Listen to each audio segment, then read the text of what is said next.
setting up structures to organize communication. Those are bread and butter of good organization and good teamwork. Hello and welcome to Clinical Changemakers, the podcast that explores vital lessons in healthcare leadership, innovation, and so much more. I'm your host, Dr. Jono. Today on the show we have Professor Sara Singer. She is a professor of primary care and population health and organisational behaviour based at Stanford University. Professor Sara Singer is an esteemed published academic and heads up the Helio Lab, which stands for Health, Leadership, Innovation and Organisational Labs, which is looking to transform healthcare through research, education and outreach initiatives. Professor Sara Singer, welcome to the podcast. Thank you. Very happy to be here. Now, before we jump into your area of expertise in the field of organisational behaviour and how that applies in healthcare, I'd love to spend a little bit of time learning about your early career, how that shaped your outlook, and how you came to find yourself doing research in healthcare. Okay, I think I have to go a little bit earlier than my earlier career to answer that question, which is to say, or to acknowledge that I'm the daughter of a surgeon, and I spent a lot of my youth hanging around hospitals and medical offices because I got dragged as a child around that. He was also the kind of surgeon who would go to patients' homes to do house calls. So I lived through that very different era of medical care. But then my earlier career was shaped, I think, first by my first job in healthcare was at the Palo Alto Medical Foundation, where I worked in strategy and had an opportunity to see how a integrated delivery system operated. And I think it was a pretty good one. And then I spent time doing health policy work where I became increasingly frustrated that there was not enough understanding and appreciation for the organizations and the role that kind of the important role that leaders played and managers played in making those systems run, just regardless of whether or not the policies were aligned. And so when I went back to do my PhD, it was to get at that challenge, to hope that the policymakers would get the right incentives in place and make sure that information was flowing in the ways that it would, but to work within the organizations on leadership, on management, on shaping organizational cultures, on getting teams to work together, getting people to collaborate, not just teams within organizations, but throughout the organization and with other organizations on behalf of patients who obviously go see lots of different people in lots of different places to get the care they need. When you reflect on, the work that you observed with your father being a surgeon and doing house calls, how do you contrast that with when you actually got out and started working yourself on strategy and policy? Well, interesting question. We obviously don't do a lot of house calls these days anymore, but I guess one of the things that I learned from my dad was how important it was to listen to the patient. So he would do things like he would listen to the patient or the patient's family, and he would realize that a patient was not eating well. And so he worked with the family based on their means to identify opportunities to feed them. So, for example, he took a turkey baster and he taught the family to feed the patient using a turkey baster to make sure that they were getting ample nutrition. And it allowed the patient to live at home, and it was before hospice, I guess. So live at home until they could die comfortably there with their loved ones. And it was a really big deal. And so when I carry that kind of thing with me to in thinking about, how care should be organized. So when I work on topics like integrated care, I think about that being kind of from the patient's perspective. And when we talk about how care should be organized and optimized, it's got to be reflective of people's needs and families' needs and communities' needs, as opposed to kind of what it is the system has been designed to do. The system actually needs to be responsive to what the patients and people need, is how I go about thinking about, where we need to head. That sounds like some really powerful experiences and quite formative. I wonder if there's any connection between how managers and leaders also listen to the workforce, the frontline workforce, and allow them to thrive and flourish in the ways that they know that they need. Yeah, so that's interesting. I actually think the best leaders and managers do a lot of really good listening. They also do a lot of good delegating. So they identify people with the expertise and they allow them to do their job. But mostly what they can do is listen to people and to identify what the right potential solutions are based on people with sort of lived experience or with expertise, because they've been living on the front lines and understand those problems. So it's a matter of kind of listening, interpreting, pulling that together based on a sort of a larger set of experiences and knowledge. And that's really an important aspect of what leaders do. I'm glad we sort of jumped straight into the leadership management. At times, they're seen as a dichotomy. At other times, it seems like there's some crossover. How would you sort of distinguish between those two concepts? Yeah. So it's funny. It's one of the things that I do in class, as you know, because you were in my class when we talked about it. I do think it's important for people to acknowledge differences, even though you might see the same person leading and managing, at different times, but to recognize that the roles are quite different. So let me start with management. Kind of management, the organization of sort of day-to-day activities and people to try and get the work of the organization done, I think is different than what the leader needs to do, which is sometimes kind of being up on the balcony, and recognizing going out to learn what it is the strategic direction of the organization needs to be, and then allowing the managers in the organizations to do more of the execution work. So even though the same people can exercise leadership, the role of leading and managing is quite different as I see it. It seems like often, either maybe in popular culture or in workplaces, leadership gets a lot of the praise and the it gets highlighted a lot. Everybody, well, not everybody, but many people want to be leaders, whereas being a manager may not be seen quite so exciting. I'd love for us to spend a little bit of time to dive into a little bit deeper about what does it mean to be a manager and to be a successful manager. Well, can I comment first on the comment that you made, which is interesting too? In my experience of teaching different kinds of students, the praise for different roles varies. And so when I was teaching MBA students, we'd ask. I actually literally asked the question, do you want to be a leader or a manager? And the MBAs really want to lead. If you go to a school of public health where they recognize that a lot of what needs to happen is kind of the hard, on the ground, operational, organizational work, they want to be managers, and they really esteem that role. So there are some people out there who think that management is the cat's meow, and God bless those people that we've got them, because it is incredibly important work.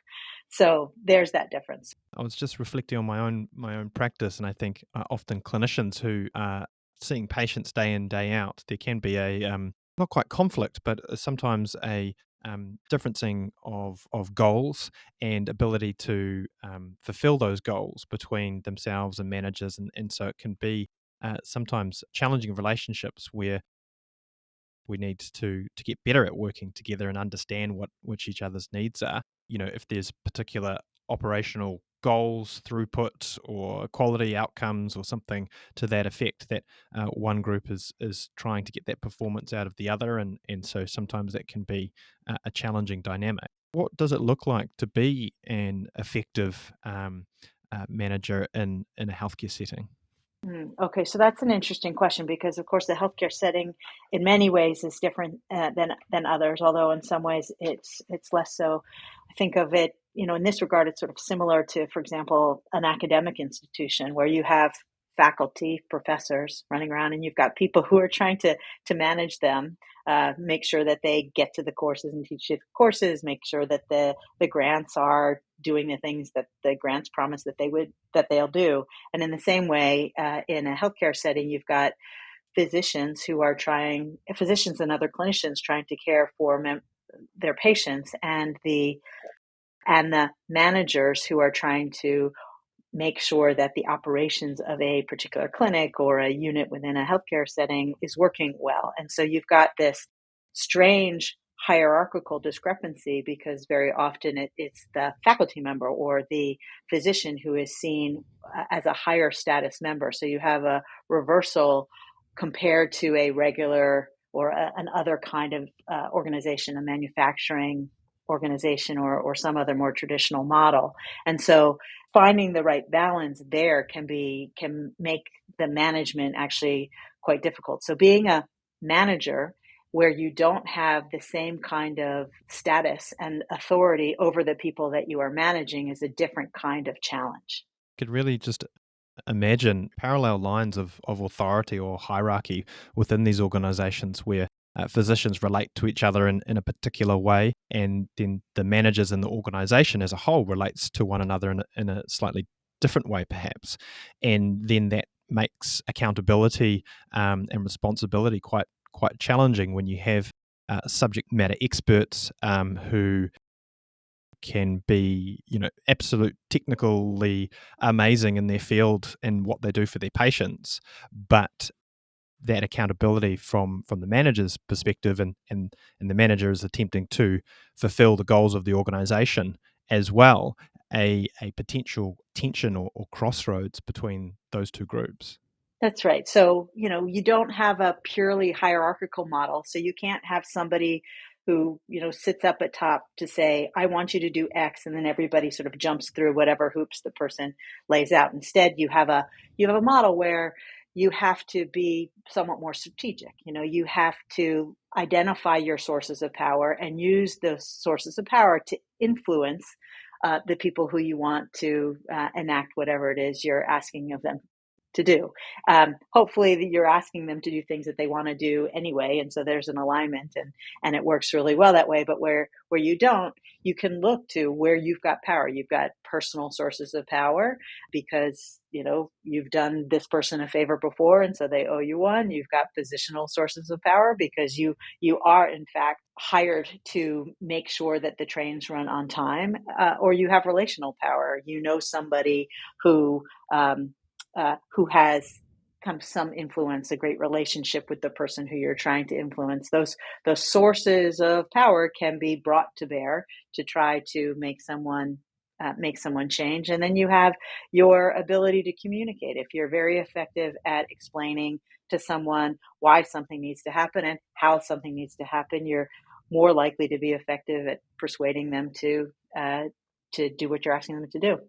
I'm really glad you brought up power and influence, because I think learning about that topic has been really interesting and really pushed me a little bit, because those terms, at first I was maybe a little bit allergic to power and influence, seeing them as a way to dominate, to be abused perhaps in some way or shape.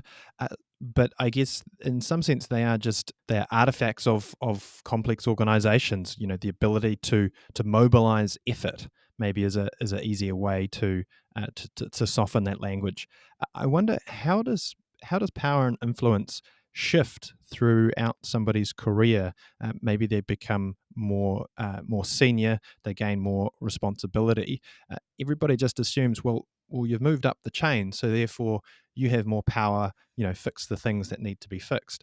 But what kind of really happens when those statuses change? Well, so first I want to acknowledge, I think your definition of power is a good one. And also to say that you're not alone in thinking of power as a dirty word.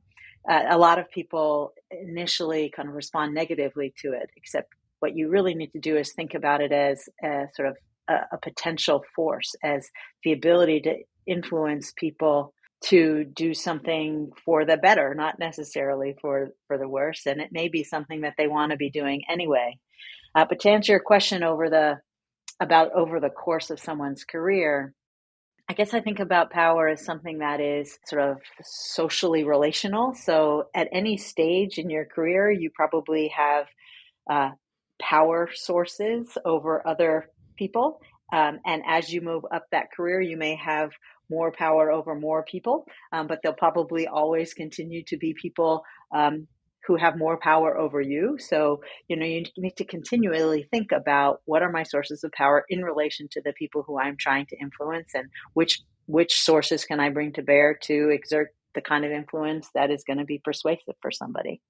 Yeah, and I sort of reflect on that, thinking about what someone in any sort of position in an organization, what their network is. Again, one of these things that I was pretty unfamiliar with is what is a network and why does it matter? And these are, relationships that you have where people sit in different parts of the organization or in other sectors, and that you can build coalitions with those groups, like-minded people looking to solve problems, and sometimes just waiting for that problem to be solved, or looking at your job description and saying, well, it doesn't say that I need to do this, isn't good enough. And so you have to kind of start reaching out and building those sorts of coalitions. But I think the other thing is thinking about the type of change that you are attempting to do. Big, small. Is it similar to the organization's current mission or objectives, or is it different to that? I wonder if you could comment for how the type of change might impact how you go about making that change, and what things to be considering. Yeah, it's a great question, and it's an important one for people to keep in mind because um, you can't accomplish different changes in the same, by using the same approaches. You have to really think about what it is you're trying to accomplish.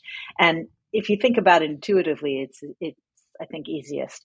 Some changes are more divergent than others, meaning that you're asking more change of more people. And change is scary for people. It's hard for people. It's something that they don't prefer to do.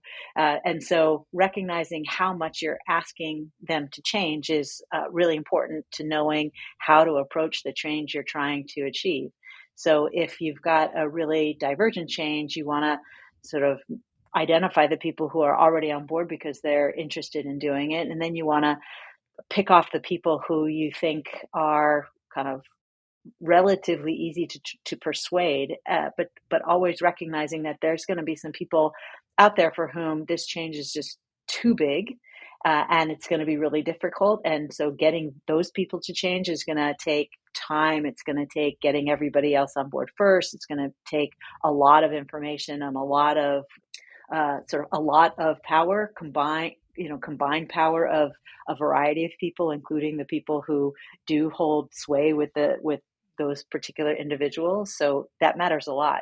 Understanding that as somebody working in an organization, just starting out and asking some questions, talking to managers, talking to leaders, can be a great way to really start to unearth what the landscape looks like, and then perhaps give you some ideas for how you would approach it. Whenever we talk about change, often people think of innovation only being sort of revolutionary change, when sometimes it can be evolutionary change. It can be small increments of change within the system, or it can be a reorientation of components within a system. And I just wondered if you had any comments on how people should think about innovation within healthcare and how they enact that change. Yeah, actually, and I think it's important in healthcare to recognize that most of the change that goes on isn't that kind of revolutionary change that you see sort of every time there's a real paradigm shift. Instead, a lot of the kind of innovation that we see is very incremental and very much about kind of learning how to do something a little bit better. And so that's why within the healthcare setting we have had a proliferation of management schema like lean management and continuous quality improvement, because those things are oriented around trying to kind of incrementally improve by learning through small tests of change to get better and better and better at doing the things we're already doing. It's an important aspect of making patient safer, quality better, healthcare more equitable, etc. How do you feel that managers should support innovation? I mean, in some sense, management is often viewed as attempting to reduce variability such that you can get high quality regular outputs. and perhaps that may be seen as something that dampens the ability to innovate. So, how do you see that managers, facilitate innovation?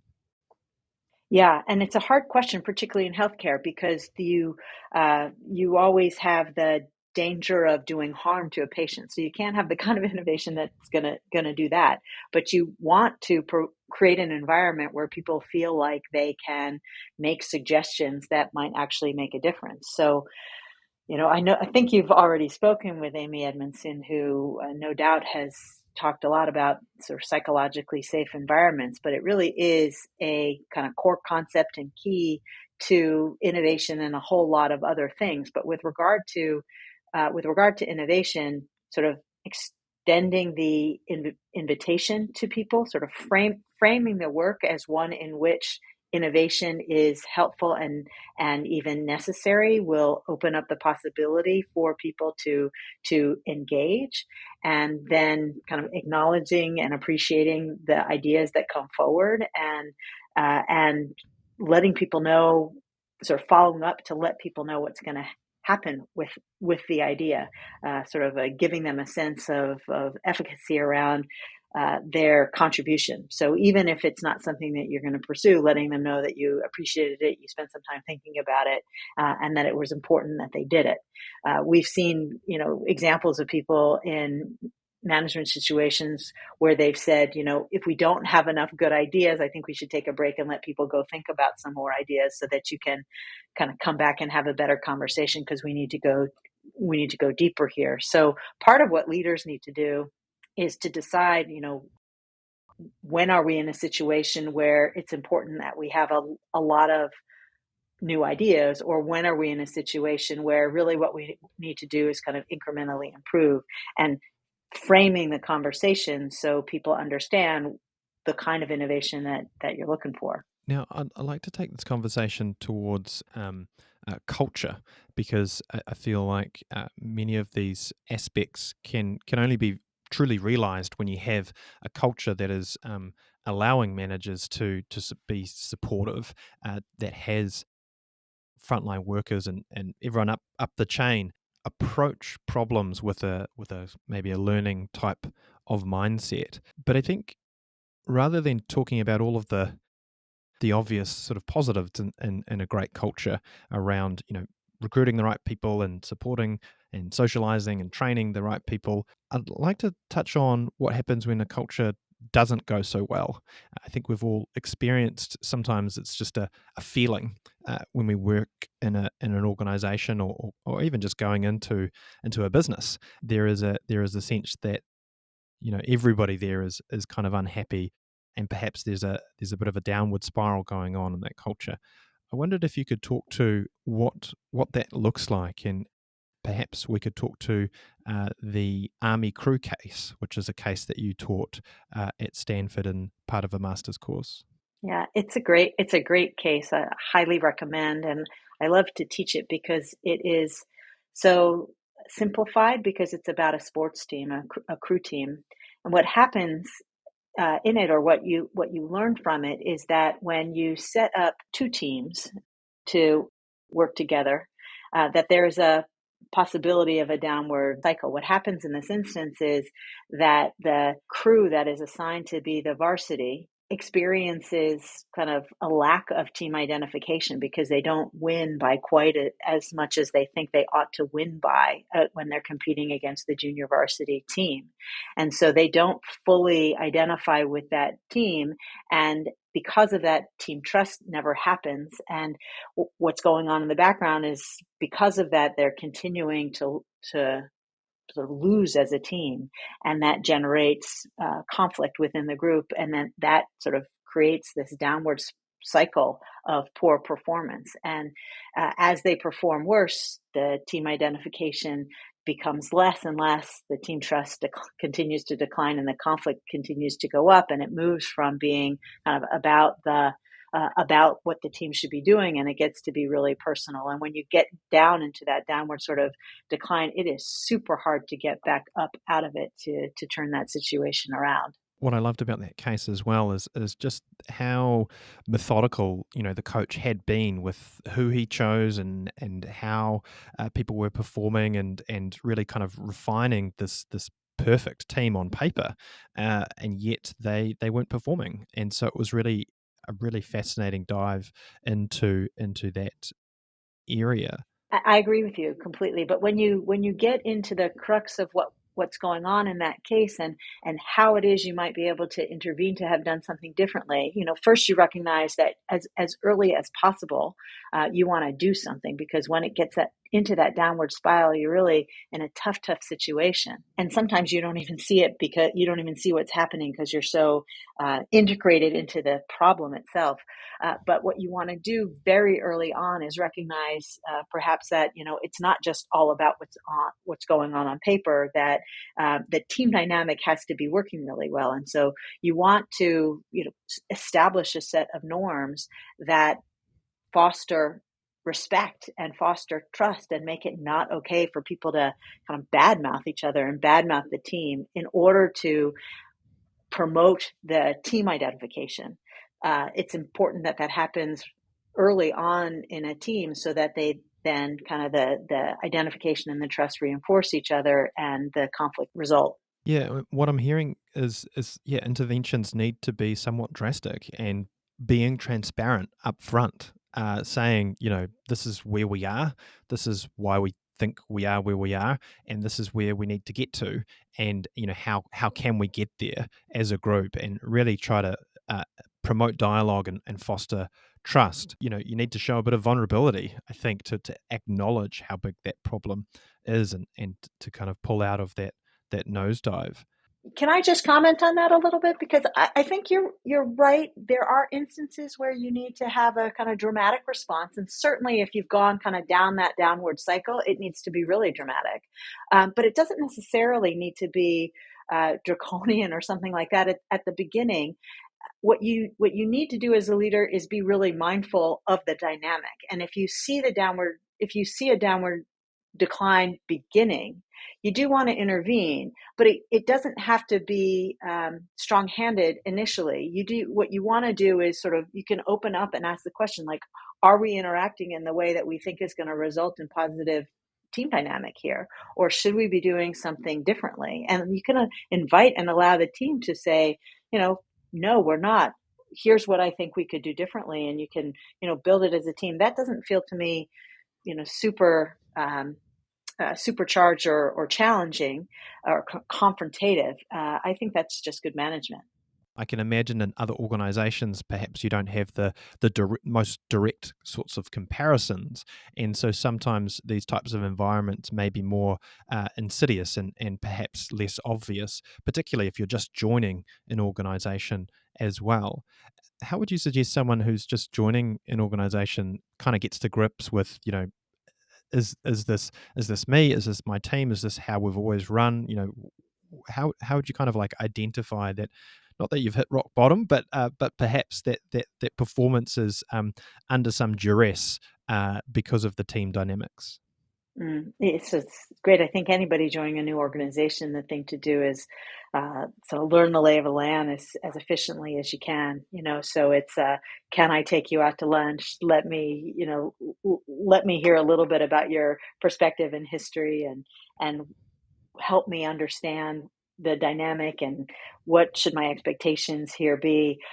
Anybody coming into an organization, I would hope that they actually begin that process even before they get to the organization, while they're interviewing and learning about what the organization is like, so you don't hit the you don't hit the ground on day one from a standing start. You will have had some information to support your preliminary perspective when you begin.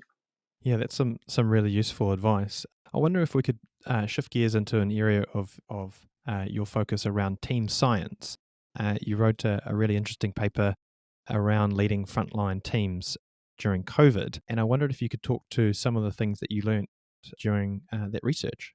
Yeah, so I guess that research was together with a colleague from Harvard and previously a student, Michaela Carasy, was just our recognition that organizational leaders needed some help in translating or recognizing that we actually had a lot of tools out there from decades of research on teamwork to inform how we should be acting in the COVID era. So, we drew on Richard Hackman's model of, 40 years of research on what promotes team effectiveness, where he talks about, there are a set of essentials and a set of enablers. You need to have a real team. You need to have a compelling direction, the right people, supportive context, sound structure. And then if you've got all of those things in place, you can do some coaching. So we know all of that. We know, though, that in healthcare sorts of contexts, we don't often have those essentials and enablers. And so we need more kind of teaming on the fly, as Amy Edmondson likes to talk about it, because we all have all sorts of boundaries that need to be overcome. And in the context of COVID, we actually think about an additional boundary, which is sort of the work-life boundary, because everything started to blend in ways that were unusual and difficult. So Michaela and I designed a new framework that helped people just sort of draw on the best of. So we talked about the need for structuring the work, giving people clarity about sort of who's on the team, who's in charge, who's responsible for doing what. And all of this needs to happen quickly, but the age-old ideas around kind of meetings, like team huddles, setting up structures to organize communication, those are bread and butter of good organization and good teamwork. So that sort of structuring was important.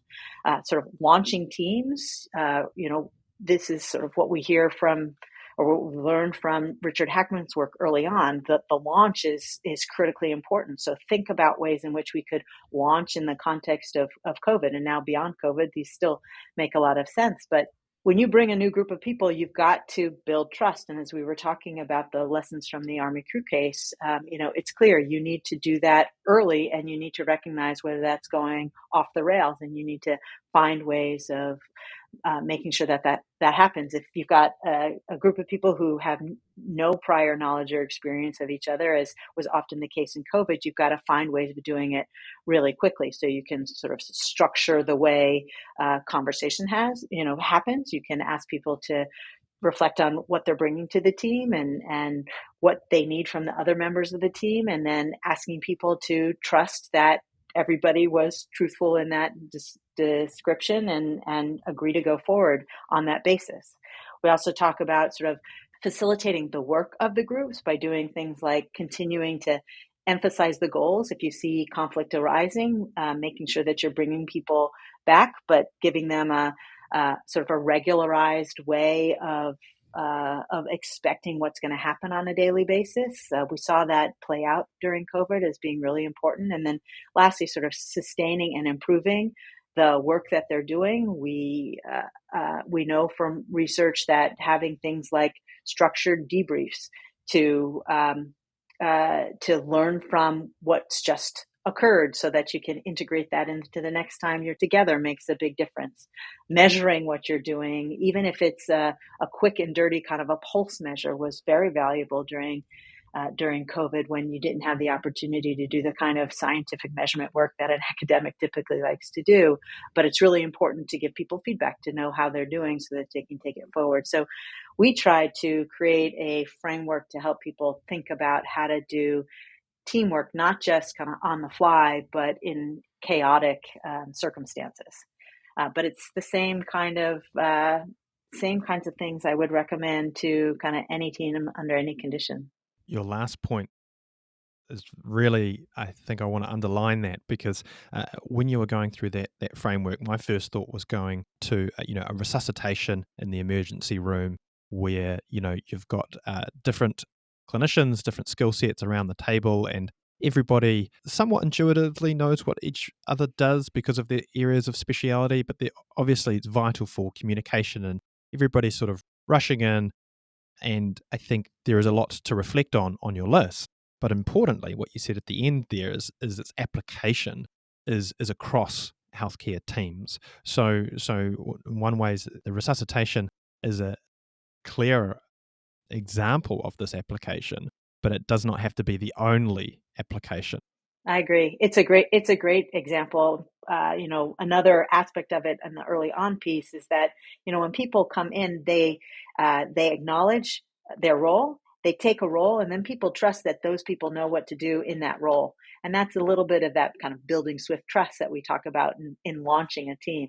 But you're absolutely right. The structure, the facilitation, and the sustaining and improvement aspects of what we describe all apply in the context of the resuscitation teams. Now, you're doing lots of really interesting research in some other areas. I wondered if you could touch on any particular topics or pieces of research either underway or recently completed that have been most interesting for you. Well, I'm working on a project that is trying to build a database that is prepared for AI.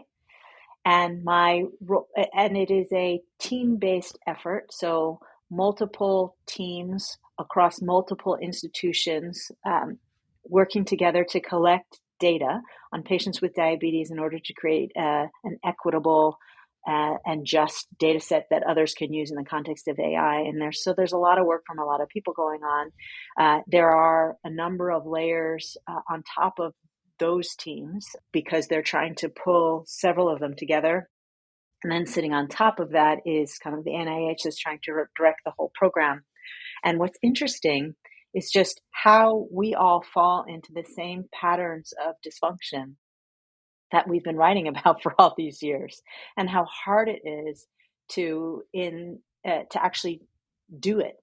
I don't feel like I have led this multi-team system or helped to lead this multi-team system in a way that has protected it from certain declines. And we see the challenges associated with bureaucracy. We see the challenges associated with ineffective forms of communication. And it's just really hard to manage your way out of it. So I give all the credit in the world to the people on the ground trying to do the work, because, I see from that one, as I've always known, just how hard it is, but it's good and humbling to be reminded of it. Oh, well, Sarah, I really appreciate that honest reflection. I think it's important for leaders, managers, experts, everybody to be honest with some of the challenges that they're facing in their work life, so we can better understand them and hopefully solve many of these types of things. As we draw to a close, I just wondered, is there anything that you would recommend for clinicians perhaps who are looking to learn a bit more about organizational behavior, anywhere to start or books to read or anything like that you'd recommend? Thank you for asking the question. I think I would recommend people to some of the work by Ed Schein. And I say that in part because I would have loved for you to have had the opportunity to interview him, and we lost him this year. So you didn't get that opportunity to interview him as part of the podcast. So I'd recommend highly to clinicians who are looking for opportunities to lead and to manage, because Ed is one of the great thinkers about organizational culture, but also about humility and in particular humble leadership and humble inquiry and forms of interacting with other people to promote the most learning, to promote the most input, to promote the best forms of listening, in order to be able to kind of gain the greatest insight to move the work forward. And it's simple on the one hand, and it's extremely profound at the same time. So I leave you with that suggestion. Thank you. Yes, his book, Humble Inquiry, I read this year, which is an absolute favorite. So thank you. All right, Professor Sara Singer, thank you so much for your time today. My pleasure. Thank you for having me be part of your podcast. And that brings us to the end of the podcast. If you want to go deeper about any of these topics or join the discussion, visit our website, clinicalchangemakers.com. Now, one small ask. This is a brand new podcast, so if you enjoyed our work, please rate us and share it with your friends and colleagues. Until next time, take care.